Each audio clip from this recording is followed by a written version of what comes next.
You know, folks, a lot of people have been questioning two of the audio videos that I had done over the past week or so, over this past week. One of them, surprisingly, just around 600 already in views. But a lot of people have had their own opinions because these audio videos that I did were all based on the cover preview, as well as later on as we read the description preview of a certain issue in a comic book that's coming out in October.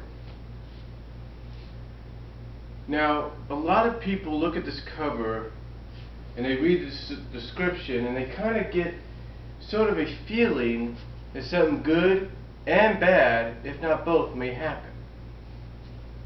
Now, the editor-in-chief of said comic book was interviewed this past week or so at the Comic-Con.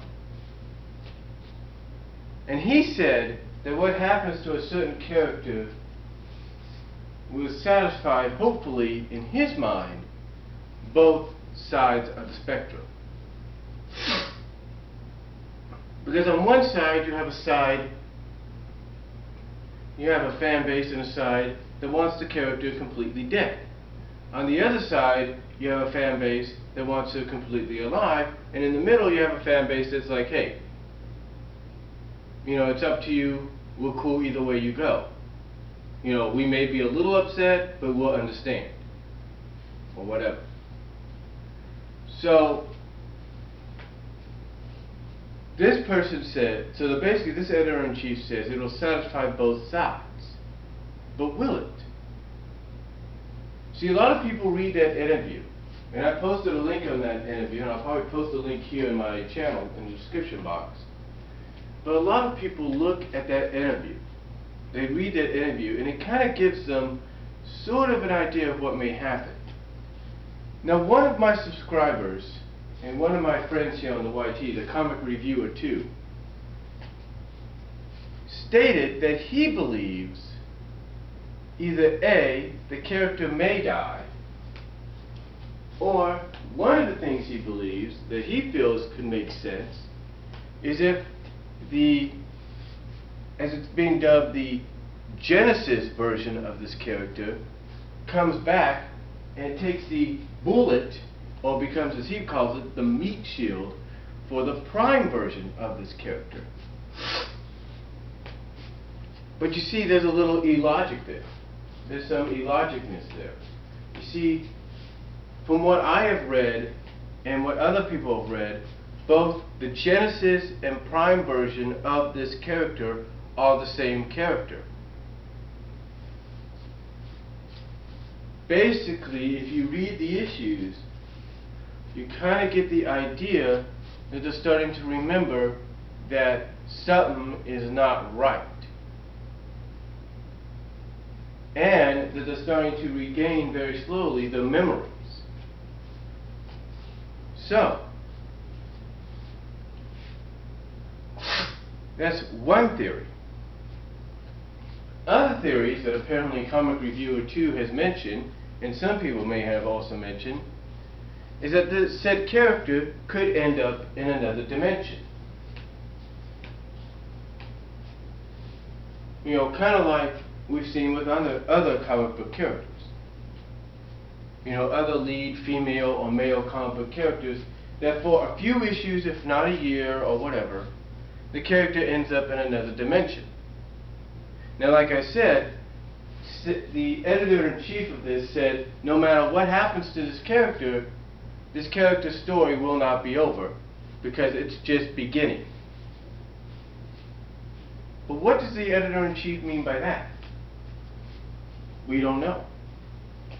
Another theory that some people have about this said character is that said character could be pulled into its home city, into its city's mainframe, into its hometown or its home kingdom's mainframe by its closest, by said character's best friend. or closest friend, even though said closest friend end is an AI, artificial intelligence, that can create a holographic, a very real but holographic body for themselves. That's one of the theories.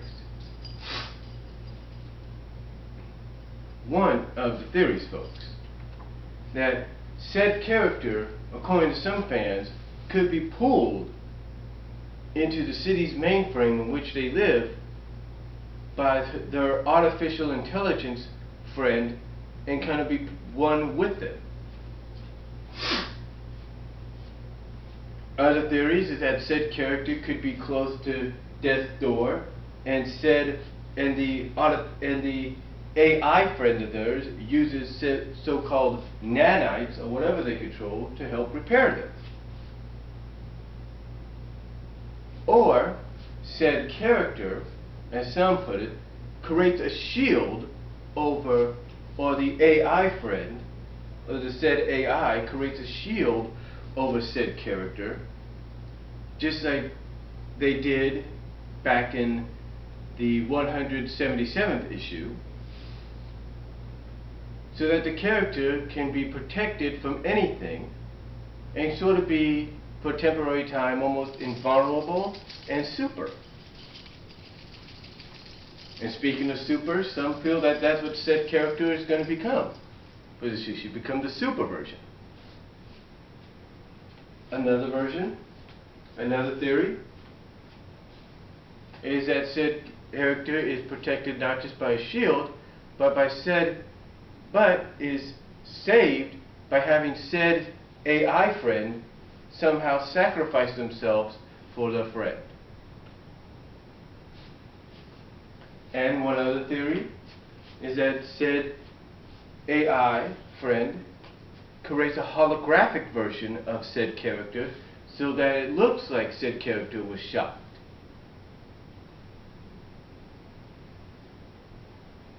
But then, this is where Comic Reviewer 2 comes in with a theory that could have the main hero character think that said character is dead, only to see probably later on that said character is not.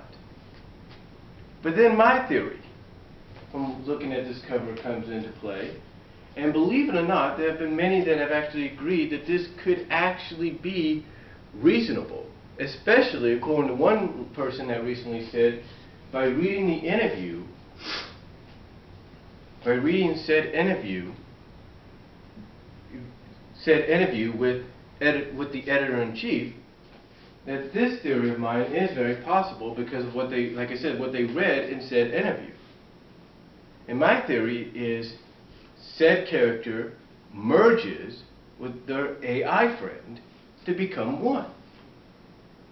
Now, I have not said, now honestly I have said, but I have not confirmed it, but I have said that this could be one of the events that last over a year, as the head writer has said, or this could just be temporarily for the issue. Because when you see an issue and the character's like this, in front of a glowing object, which obviously has to be a Chaos Emerald, then how is that possible? What's the meaning of it? What's going on? No one really knows. And then the interview, then the editor-in-chief in the interview talks about some other things, and that also worries fans as to possibly the bad happening to this character, but we don't know yet. All this editor-in-chief said about this character was that this character had Jean Grey syndrome. The Jean Grey syndrome, as he puts it, is when the character seems to be knocked down but is brought back up. You know what I mean? But the thing is, what is going to happen? What will happen in October? Is this editor-in-chief throwing us off? Just like the head writer's trying to throw us off. You see, no one really knows. We can only hope and find out exactly what is really going on in the near future. I'm pretty sure at Comic-Con a lot of people bombarded this editor-in-chief, bombarded the head writer with a lot of questions. But yet we do not know what the answers will be. So, that's all I'm going to say on it. The reason I didn't say no names here is because I'm pretty sure a lot of people know who I'm talking about, and I don't want certain people thinking that I've gone nuts. Alright? So that's all I'm going to say. Comment down below. Talk to you later.